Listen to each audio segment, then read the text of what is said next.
ನಮಸ್ತೆ ವೀಕ್ಷಕರೇ, maths class S J YouTube ಚಾನಲ್ಗೆ ಸ್ವಾಗತ. ನಾನು ನಿಮ್ಮ ಶಿವಯೋಗಿ. ವೀಕ್ಷಕರೇ, ಇಂದಿನ ಈ ಒಂದು ವಿಡಿಯೋಲಿ ನಾನು PUC ಫಸ್ಟ್ ಇಯರ್ ಅಂದರೆ ಫಸ್ಟ್ PUCದು ಮಿಡ್ ಟರ್ಮ್ ಎಕ್ಸಾಮಿನೇಷನ್ದು ಒಂದು ಕ್ವಶನ್ ಪೇಪರನ್ನು ಹೇಳ್ಕೊಡ್ತೀನಿ ರೀ ನಿಮಗೆ. ಇದು ಇವತ್ತೇ ಆಗಿದ್ದಿದೆ ರೀ. ಎಲ್ಲಾಗಿದೆಯಪ್ಪ ಇದು ಎಕ್ಸಾಮ್ ಅಂತಂದರೆ ಕಲಬುರಗಿ ಡಿಸ್ಟಿಕಲ್ಲಿದೆ. ಗುಲ್ಬರ್ಗ ಅಂತ ಕರಿತೀವಲ್ವ, ಸೊ ಗುಲ್ಬರ್ಗ ಕಲಬುರಗಿ ಡಿಸ್ಟಿಕಲ್ಲಿಂದು ಇವತ್ತಿಂದು ಮಿಡ್ ಟರ್ಮ್ದು ಫಿಸಿಕ್ಸ್ ಕ್ವಶನ್ ಪೇಪರ್ ಅದ ನೋಡ್ರಿ. ಯಾರು ಭಯ ಪಡಕ್ಕೆ ಹೋಗ್ಬೇಡ್ರಿ, ಚೆನ್ನಾಗಿ ನೋಡಿರಿ ಯಾವ ಥರ ಕ್ವಶನ್ಸ್ ತೆಗೆದಿದ್ದಾರೆ ಅಂತ. ಸೊ ನೋಡಿ ಚೆನ್ನಾಗಿ ಅರ್ಥ ಮಾಡ್ಕೊಳ್ರಿ, ಯಾವ ಥರ ಓದಬೇಕು ಅಂತ ಇವಾಗೆ ತಿಳ್ಕೊಂಡು ಏನದ ಪ್ರಿಪ್ರೇಷನನ್ನು ಮಾಡಿರಿ. ಇದು ಒಂದು ನಿಮಗೆ ಒಂದು ಕ್ವಶನ್ ಪೇಪರನ್ನು ಕೊಡ್ತಾ ಇದ್ದೀನಿ ನಾನು. ಚೆನ್ನಾಗಿ ನೋಡಿರಿ, ಚೆನ್ನಾಗಿ ಪ್ರಾಕ್ಟೀಸ್ ಮಾಡಿರಿ, ಚೆನ್ನಾಗಿ ತಿಳ್ಕೊರಿ. ಓಕೆ, ಫಸ್ಟ್ ಇನ್ಸ್ಟ್ರಕ್ಷನ್ಸ್ ಎಲ್ಲ ಚೆನ್ನಾಗಿ ಓದ್ಕೊಳ್ರಿ. ಓಕೆ, ಸೊ ಸುಮಾರು ಜನ ಎಲ್ಲ ಇನ್ಸ್ಟ್ರಕ್ಷನ್ ಓದಂಗಿಲ್ಲ, ಚೆನ್ನಾಗಿ ಓದ್ರಿ, ಓದಿ ಅರ್ಥ ಮಾಡ್ಕೊಂಡು ಎಕ್ಸಾಮನ್ನು ಬರೀರಿ. ನೋಡ್ರಿ ಏನಿದೆ first question, pick the correct option among the 4 given options ಅಂತ. ಕೆಳಗಡೆ 4 ಆಪ್ಷನ್ ಕೊಟ್ಟಾನ, ಯಾವ್ದು ಕರೆಕ್ಟ್ ಅದ ನೋಡಿ ಅದನ್ನು ಪಿಕ್ ಮಾಡಿ ಬರೀಬೇಕಂತ. 1 kg metre square per second square is equals to dash ಅಂತ. ಇದು ಅದಕ್ಕೆ ಈಕ್ವಲ್ ಆಗಿರ್ತದೆ ನೋಡ್ರಿ. ಸೊ ನನಗಂತೂ ಆನ್ಸರ್ ಗೊತ್ತಿಲ್ಲ, ನಿಮಗೇನಾದರೂ ಗೊತ್ತಿದ್ರೆ ಕಮೆಂಟಲ್ಲಿ ಕಮೆಂಟ್ ಮಾಡಿರಿ. Which of the following can be 0 when a particle is in motion for some time ಅಂತ. A option speed, B option displacement, C is distance, D is none of these ಅಂತ. Which of the following physical quantities dimensionless ಅಂತ. So ಇಲ್ಲಿ physical quantity ಯಾವುದು ಡೈಮೆನ್ಷನ್ಲೆಸ್ ಇದೆ ಅಂತ. Angle ಅಥವಾ specific ಗ್ರಾವಿಟಿನ, ಸ್ಟ್ರೇನ, ಆಲ್ ದ ಅಬೌವ್ ಆಗ್ಬೋದು. The change in the velocity corresponding to time interval is known as speed, uniform motion, acceleration, instantly velocity ಅಂತ. ಎಕ್ಸಲರೇಷನ್ ಆಗ್ಬೋದು ಆದ್ರೆ ನೋಡಿರಿ ಎರಡರದಾಗ ಒಂದು ಯಾವುದ್ರೆ ಆಗ್ತದೆ, ಯಾವ್ದು ಕರೆಕ್ಟ್ ಅದ ನೀವೇನದ ಕಮೆಂಟಲ್ಲಿ ಕಮೆಂಟ್ ಮಾಡಿ ಹೇಳ್ರಿ. Which among the following is a scalar quantity. ಯಾವುದು ಸ್ಕೇಲರ್ ಕ್ವಾಂಟಿಟಿ ಇದೆ ಅಂತ. ಫೋರ್ಸ, ಮಾಸ, ಮೊಮೆಂಟಮ್, ವೆಲಾಸಿಟಿ ಯಾವುದದ ನೋಡಿದ್ರು. ಮಾಸ್ ಇದ್ದಿರ್ಬೋದು scalar quantity. The horizontal range of the projectile is maximum when the angle projection is 45 degree, 180 degree, 60 degree or 90 degree ಅಂತ. When angular velocity changes with respect to time, then an angular acceleration is produced. B option, a linear acceleration is produced. C option, it constitute a couple. D option, a linear velocity is produced ಅಂತ. Eighth, when we kick a stone, we get hurt due to which one of the following property ಅಂತ. ಒಂದು ಸ್ಟೋನನ್ನು ನಾವು kick ಮಾಡಿದ ಮೂಲಕ we get hurt, ನಮಗೆ ಯಾಕೆ hurt ಆಗ್ತದಂತ. Due to which one of the following ಅಂತ. Velocity, momentum, inertia, reaction. May be reaction ಆಗ್ಬೋದು ಅಥವಾ ಮೊಮೆಂಟಮ್ ಆಗ್ಬೋದು. ಇವೆರಡರದಾಗ ಯಾವ್ದು ಕರೆಕ್ಟ್ ಆಗ್ತದೆ ಅದು ನೋಡ್ರಿ. Forces acting for short duration of time are called short force, impulsive force, frictional force, interrupting forces ಅಂತ ನೋಡ್ರಿ. Interrupting forces. Which of the following is not used to reduce friction. ಇದ್ರೊಳಗೆ ನಾವು ಯಾವುದನ್ನು ಯೂಸ್ ಮಾಡೋಂಗಿಲ್ಲ ಅಂತ. ಇದಕ್ಕೆ ಫ್ರಿಕ್ಷನನ್ನು ರೆಡ್ಯೂಸ್ ಮಾಡೋಕ್ಕೆ. Oil, ball bearing, sand, graphite ಯಾವುದು ಯೂಸ್ ಮಾಡೋಂಗಿಲ್ಲ ರೀ, ನಿಮಗೆ ಗೊತ್ತು ನೋಡ್ರಿ. A bottle of soda water is rotated in a vertical circuit with the neck held in hand.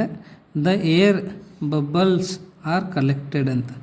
A option, near the neck, near the bottom, at the middle, at the center of the bottle ಅಂತ ನೋಡ್ರಿ. Next question, which of the following is not conservative force ಅಂತ. Electrostatic, magnetic, friction, gravitational ಯಾವ್ದಾಗ್ತದೆ ನೋಡ್ರಿ. Correct ಇದ್ದಿದ್ದು tick ಮಾಡ್ಕೋರಿ, ಚೆನ್ನಾಗಿ ತಲೆಯಲ್ಲಿ ಇಟ್ಕೊಳ್ರಿ. How kinetic energy of a body varies with velocity ಅಂತ. So this is directly proportional to ವಿನ, or directly proportional to v square, directly proportional to v cube, or directly proportional to 1/v square ಅಂತ. If the external forces acting on system have 0 resultant, the center of mass must not move, must not accelerate, may move both B and C ಅಂತ. Okay, so 15th question ನೋಡ್ರಿ. Moment of inertia of straight thin rod of mass m and length l about an axis perpendicular to its length and passing through its one end is dash ಅಂತ ml square by 2 ml square by 3 ml square okay ml square by 12 ಅಂತ ಇವೆಲ್ಲ ಏನು ಅಂದರೆ M C Q questions. ಅದು ಇವಾಗ fill in the blanks ಹೋಗೋಣ ಅಂತ. 5 fill in the blanks ಕ್ವಶನ್ಸ್ಗಳಿದಾವೆ. ಇಲ್ಲ ಆತ ಏನದಂದರೆ ಆನ್ಸರ್ಗಳು ಕೊಟ್ಟಾನ್ರಿ. ಯಾವ್ದು ಕರೆಕ್ಟ್ ಆಗ್ತದೆ ನೋಡಿರಿ. A man standing in a lift falling under gravity releases a ball from his hand as seen by him the ball dash at the maximum height of the projectile velocity and acceleration are dash to each other ಅಂತ ಏನಾಗಿರ್ತಾವೆ ನೋಡಿರಿ. So ಇಲ್ಲಿ option ಕೊಟ್ಟರೆ ಇದರೊಳಗಿಂದ ಅದನ್ನು ನೋಡಿ ಬರೀಬೇಕು. Next question ನೋಡಿ, the S I unit of force is dash ಅಂತ. ಫೋರ್ಸ್ದ ಎಸ್ ಐ ಯೂನಿಟ್ ಏನದ ನ್ಯೂಟನ್ ಅದ ಏನದ ನೋಡಿರಿ. Rate of doing work is called dash ಅಂತ.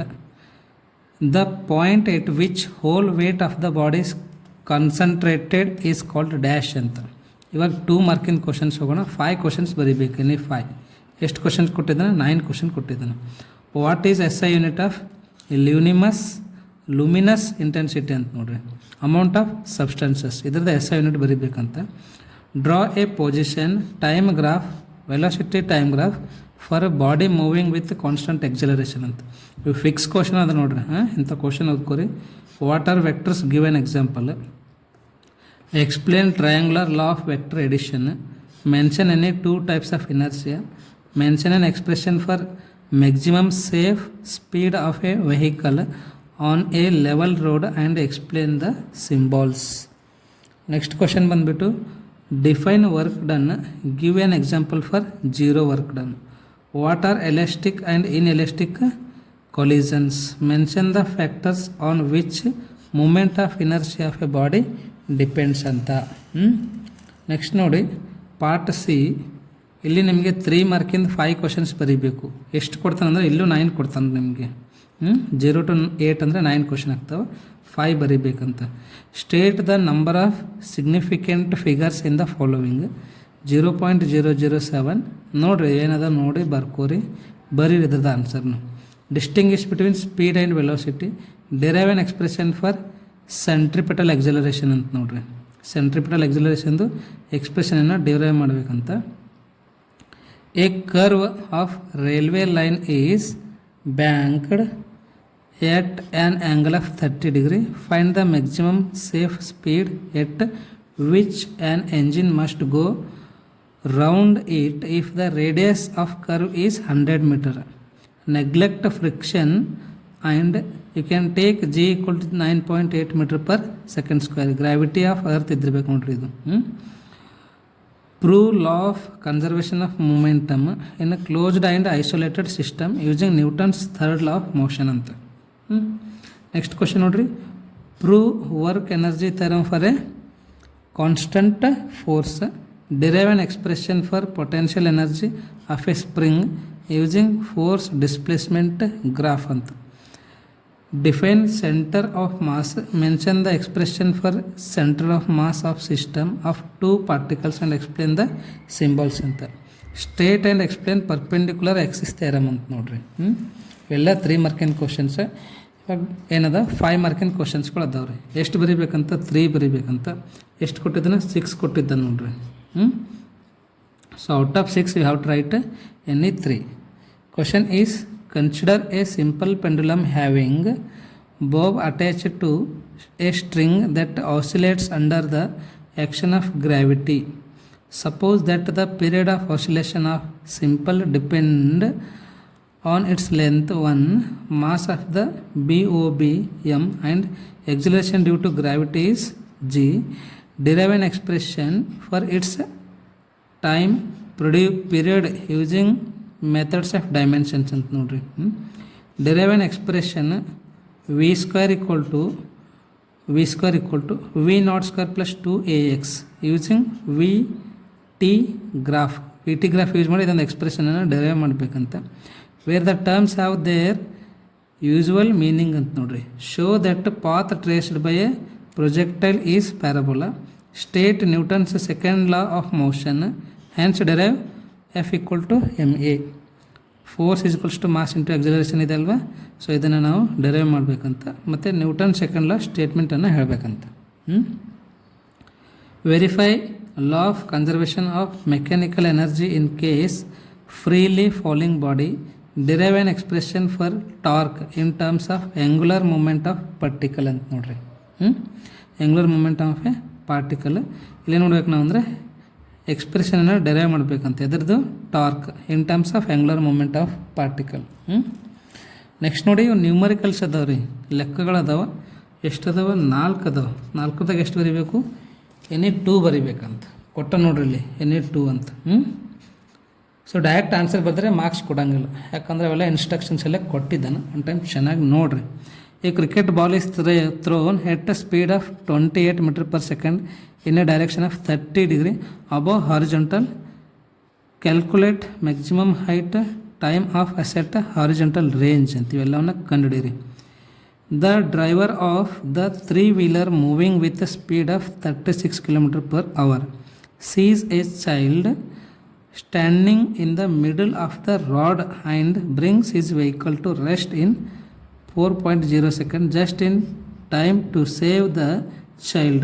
What is the average retarding force on the vehicles given mass of three-wheeler is 400 kg and mass of the driver is 65 kg.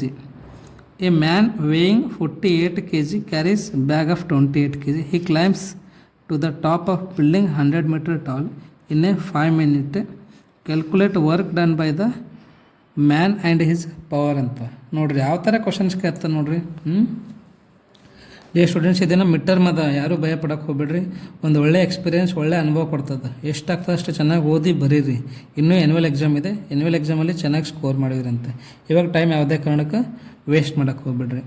Last question, the angular speed of motor wheel is increased from 20 rupees to 52 rupees in 16 seconds. What is the angular acceleration assuming the acceleration to be uniform? How many revolutions does an engine make during this time ಅಂತ ಕೇಳ್ತಾ ಇದೆ. ಓಕೆನಾ? Right. So ಈ ಒಂದು video ನಿಮಗೆ ಇಷ್ಟ ಆಗಿದೆ ಅಂತ ಅನ್ಕೊತೀನಿ, ಅರ್ಥ ಆಗಿದೆ ಅಂತ ಅನ್ಕೊತೀನಿ. ಯಾರೂ ಭಯ ಪಡೋಕ್ಕೆ ಹೋಗ್ಬಿಡ್ರಿ. ಎಷ್ಟಾಗ್ತದೆ ಅಷ್ಟು ಓದ್ರಿ, ಚೆನ್ನಾಗಿ ಪ್ರಾಕ್ಟೀಸ್ ಮಾಡಿರಿ, ಎಕ್ಸಾಮಲ್ಲಿ ಬರೀರಿ. ಒಂದು ಒಳ್ಳೆಯ ಅನುಭವ ಕೊಡ್ತದೆ ನಿಮಗೆ. ಎನ್ಯುವಲ್ ಎಕ್ಸಾಮಲ್ಲಿ ಚೆನ್ನಾಗಿ ಸ್ಕೋರ್ ಮಾಡ್ಬೋದು. ಓಕೆ. ಸೊ ನೀವು ಇದೇ ಥರ ಸಪೋರ್ಟ್ ಮಾಡಿರಿ.